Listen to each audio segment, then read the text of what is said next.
నా బిడ్డ నా కళ్ళెత్తుకు లేకుండా పోయాడా, నా కళ్ళు అయిపోయాడు. నా బిడ్డ 5 నిమిషాల ముందే నా బిడ్డ నా ఎదురుగా ఉన్నాడా, నా ఎక్కడికి వచ్చి నేను ప్రజావేదికలో ఉండి నాతో మాట్లాడాడా. 5 నిమిషాల ముందే మాట్లాడి గౌస్తో చెతిరాడాడు, వాళ్ళ నాన్నతో చెతిరాడాడు.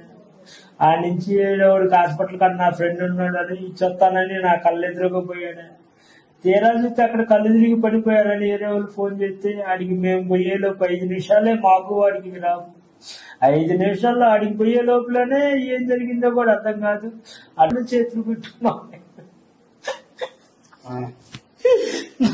నా బిడ్డను బతికించుకోవాలని కాళ్ళు ఎట్లా బతిలాడుకున్నా కూడా ఒక్కడు కూడా కనికరించలేకపోయాడు. నా బిడ్డ ఒక్క నిమిషం రాపించి తాళికు అట్టుబడి రాపించి నడితే నా బిడ్డ నా ఎదురు కొద్దిగా బతికడానికి ఛాన్స్ ఉండేదేమని అనుకున్నాను.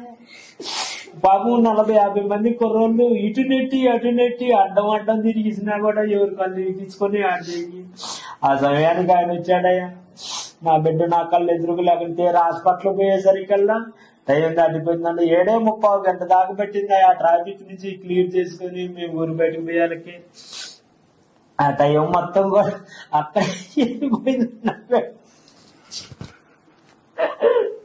నా కళ్ళు లేకుండా నా కళ్ళు ఎదురుగా లేకుండా పోయాడా ఈ రోజు.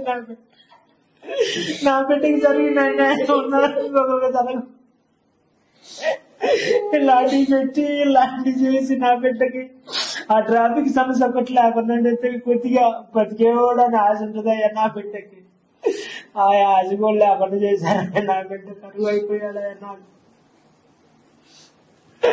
అక్కడికి ఇంకా బతుకుతాడేమోనని ఆ హాస్పిటల్ పోయి నాకు ఇంకా లాభం లేదని అది చెప్పేసరే మనసు ఆగక మళ్ళీ ఇంకొక హాస్పిటల్ కూడా తీసుకుపోయి అడిగిపోయినా కూడా లేదయ్యా, టైం దాటిపోయింది, మేమేం చేయలేని పరిస్థితిలో ఉన్నాం అని చెప్పారయ్యా.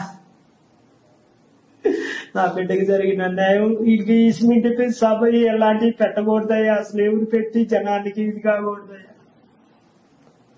కొంచెం నా బిడ్డకు ట్రాఫిక్ సమస్య లేకపోతే నాకు నా ఎదురుగా ఈ రోజు నా బిడ్డ నా ఆధారం నా గుండెకి కూడా వాడానయ్యా. మొత్తం నా నాన్న ఇంటికాడంటే నా నాన్నకి ఎందుకు నేను చూసుకుంటానని వ్యాపారం మొత్తం నేను చూసుకుంటాను అని నాకు భరోసా వచ్చింది. నా బిడ్డ నా కళ్ళెదురుగా లేవు.